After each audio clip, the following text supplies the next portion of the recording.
Here today, in drawing on what you just said, that very few, but no requests for Benghazi came to your attention, I'd like to show you something.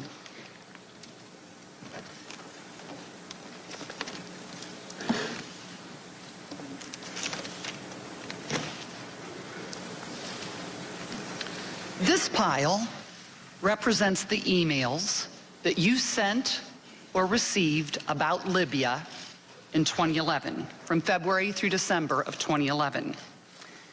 This pile represents the emails you sent or received from early 2012 until the day of the attack. There are 795 emails in this pile. We've counted them. There are 67 emails in this pile in 2012. And I'm troubled by what I see here. And so my questions relate to these piles.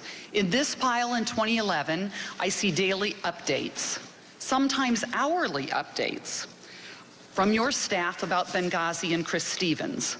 When I look at this pile, in 2012, I only see a handful of emails to you from your senior staff about Benghazi, and I have several questions for you about this disparity, because we know from talking to your senior advisors that they knew, and many of them are here today, seated behind you, they knew to send you important information, issues that were of importance to you, and I can only conclude by your own records that there was a lack of interest in Libya in 2012. So let's first focus, though, on this pile and what was happening in Libya in 2011. We had an ambassador to Libya, Ambassador Kretz, but you've told us that, and you told us in your opening, you handpicked Chris Stevens to be your special representative in Benghazi, and you sent him there. And by your own emails, most have provided last February, a few provided just a few weeks ago, they show that in March of 11, so we're in March of 11, you had Chris Stevens join you in Paris, where you were meeting with the leader of the Libyan revolution. And after Paris, that is when, as you talked about, Chris Stevens went into Benghazi, I believe in April 5th of 2011, on that Greek cargo ship.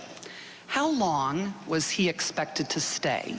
What were Chris Stevens' orders from you about Libya and about Benghazi specifically? Chris Stevens was asked to go to Benghazi to do reconnaissance, to try to figure out who were the leaders of the insurgency who were based in Benghazi, what their goals were, what they understood would happen if they were successful. It was, as I said, the hard-nosed 21st century diplomacy that is rooted in the old-fashioned necessary work of building relationships and gathering information.